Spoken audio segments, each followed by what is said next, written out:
ಗಣರಾಜ್ಯೋತ್ಸವ ಫಲಪುಷ್ಪ ಪ್ರದರ್ಶನ ವಿವರಣೆ ಹವ್ಯಕ ಭಾಷೆನಲ್ಲಿ. ಈ ಸಲ ತುಂಬ ವಿಶೇಷವಾಗಿದ್ದು, ಎಲ್ಲ ಹೋಗಿ ನೋಡ್ಕೆ ಬನ್ನಿ ಆತ.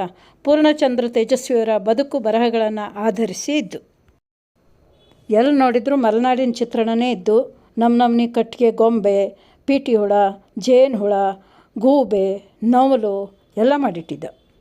ಒಳ್ಳೆ ಫಲವಳಿಗೆ ಕಟ್ಟಿದಂಗೆ ನಮ್ನಿ ಕಾಯಿ ಹಣ್ಣು, ನಮ್ನಿ ಶೃಂಗಾರ, ಕೊನೆ ಅಡಿಕೆ ಕೊನೆ ಹೆಂಗಿದ್ದೆ ಅಂತಿಂತ ಕೊನೆ, ಬಂದಡ್ಕ ಎಲ್ಲ ತಂದಿಟ್ಟಿದ್ದೋಪ್ಪ. ತೇಜಸ್ವಿ ಅವರಿದ್ದು ಬಹುಮುಖ ಪ್ರತಿಭೆ.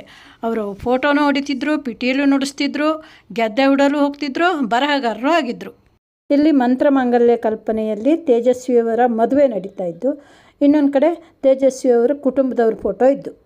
ತೇಜಸ್ವಿಯವರು ಬರೆದ ಪುಸ್ತಕದ ಎಲ್ಲ ಮಿಂಚುಪಟ್ಟಿಗಳನ್ನು ಅಲ್ಲಲ್ಲಿಟ್ಟಿದ್ದ.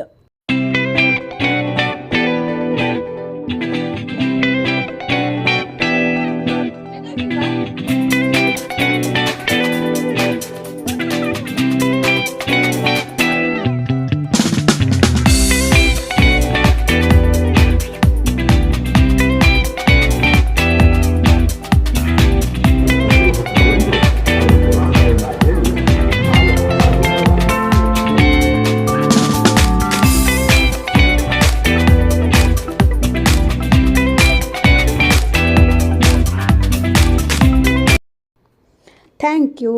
Bye-bye.